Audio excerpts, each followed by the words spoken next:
just get. You have people like Ice-T. You have people like, cats that didn't get it as popular as Ice-T that paved the way. Randy Mack. It's a cat named Randy Mack, man. He was a little younger than me, but man, he was doing his thing. Him, Ice-T, Shawnee Sean, from the radio crew. Right. Them dudes, man, I looked up to them dudes. I met Ice through Beatmaster Vic, rest in peace. And I knew about Ice before I met him. He said, man, you want to meet Ice? I said, yeah, I met Ice on 56 at my boy Tim, Mixmaster T. Was it 56? 56 or 57th Street, wherever Tim and Ro lived. Ice was over there one day, and wow. I met him. And then, rest in peace, Beatmaster Vic, that used to play the drums for Body Count, he officially introduced me to him and told me about club radio. Not Radiotron. And my guy, Funky Fresh from New York, was out here. He drove. I said, man, I called him one. I said, man, what you doing? He said, he ain't doing nothing. I said, man, my boy Beatmaster Vic told me to come to club radio. This was the first time I ever went to radio. Went up there, and it blew my mind going into that little shack that place. I'm like, this is way out. And you go in, and I'm like, just amazed, little teenager. I'm like, look at this, So I go in. The first night I went there, I didn't rap. Beatmaster Vic say, man, you want to get up there and rap? I said, nah. I was nervous. I had butterflies because I never rapped on a stage before, other than rapping in the park, busting some rhymes up at Van Ness Park. Right. The Jack in the Box right there on Slauson. And Van Ness. Yeah, right. And a couple of little cats from over there. We rap in front of there. Wow. We this was in the 80, 83, 83, 84. Probably a little earlier than that, but I'm basically Spoonie G. I used to listen to his vinyl, and I was saying little Spoonie G raps. Lil Ron. And a few other New York cats, because my boy Funky Fresh used to bring those records and cassettes down, and I would be, biting. Where did Funky Fresh stay at? Where Funky Fresh stayed on Adams. His people, he had some cousins that stayed in the area, in our little area. So that's how I met him, because he come, his style of dressing was different. He wear the Kangos with the shell toes. Right, he was rocking the shell toes and stuff before Run DMC made it popular. This little young dude, I'm like, look at this. His style was different. He had that little New York accent. So, and he had a car. So he took me up to radio, club radio. And I'm like, there go Ice, So that was my first night there. I didn't get down. Right. Second time I went, I told Vic, it was either, it wasn't Henry G or Evil E. It was I want to say Shawnee Sean or Shawnee Mac. I don't really remember, but because Beatmaster Vic had left. But I'm like, man, I want to get up there. So however it went down, Ice let me get on stage, and this is what started my career, man. That made me. Ice said, he didn't even, I don't even remember him saying, let me see if you can rap, before I let you get on the stage. Right. So the glove played an instrumental. He threw on the instrumental. Ice told me to come on up, and the rest is history, man. When I say by that, he gave me that, Ice, it gave me that courage, and I knew this is what I wanted to do, man. I got up there and I bust. From then on, I used to sneak out my house.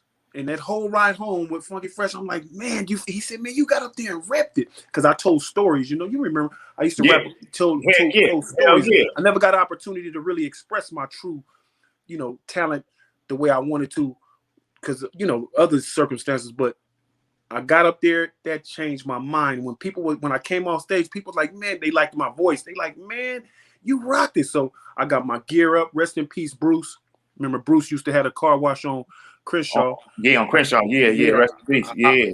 I seen him. It used to be a supermarket on 59th Place in Norm. I'm telling you some history. Right. I went in there to get me some shoe polish for remember we used to rock the K-Swiss. When your K-Swiss get a little mileage on it, you polish them up. Yeah. Right. I went in there to get me some polish for my shoes. And Bruce was like, "What's up?" He had the car wash. Bruce was, he did his street thing. Right. So I went in there to get this shoe polish from my K Swiss, and I said, yeah, I'm rapping at this club tonight, where Ice-T be at. I'm getting my shoe polish to, buff my shoes up. He said, what? He said, man, let me go drop this off to my mother or my father. He was getting something out of the market. He said, I'm gonna come on 59 and I'm gonna scoop you up. I didn't know. I'm like, all right. So I took the shit. I don't even remember if I bought the shoe polish. He came and scooped me up from my grandmother's house. Took me to the mall and bought me some outfit. He said, man, if you're gonna be getting up on stage, he was ahead of his time, man. I love that dude. Rest in peace, Bruce. Wow. He bought me a couple of outfits, and then when I really started getting in the game, I'm just moving up ahead to show his involvement in my career. He started taking me to Farouz, getting me to. He said, man, I think I had a Gilligan hat on. He said, man, I'm gonna take you if you're going to Kango. We went up there. He bought me a Kango. Whoa. Mom sweaters. Whoa. If you Google Jazzy D, it's a picture that pop up with me with a Fila, the old school Fila sweater. I had the Fila cords on. Yeah. I think I seen that picture. Man, that's crazy. Yeah. Right. Then, like I said, man, Ice did his thing, man. And then, they filmed the movie Breaking That Radio. And then Ice started doing his thing. And they moved, I won't get too deep into the story about how it switched from radio to Radiotron. David Guzman, I won a little rap contest when they switched it to Radiotron. And he said, man, you want to rock the stage with me, David Guzman? I said, yeah, man. So he was there for probably a month or two. And then for whatever reason, he wasn't there no more. And that's why I be hearing a lot of people say that they used to rock the stage at Radiotron. You was not rocking the stage at Radiotron if I didn't pass the mic to you. So people that be doing that, man, knock that shit off, man, because I be getting a little personal to me when people talking about they rap that. And no, if they I can vouch for that one and stuff. My first time ever rapping, you passed the mic to me. Come on, man. And it was like, let me see what you can do. And that's, bro, all that day at school, I was at school and I was like, okay, this is what I'm gonna say. And then my homie, Rod, Lil Rod and stuff. Rod was like, he's like, put my name in the rap and stuff, right? Put my name. So this is my first time ever getting on stage. I'm like, so I'm like, all right, I'm gonna say this and stuff. You know what I'm saying? You was like, Then it came to that time he's like, yo, we want to get up here and try to get into this. I was like, yeah, I'm finna get up there. I'm finna do this right here. Boy, I forgot everything. I didn't know what I was. I can't even tell you what to this day. I knew I messed up. And I was like, man, I straight out. And then my boy was like, he's like, why you didn't say my name? I was like, nigga. It's a lot to remember. Them butterflies, man.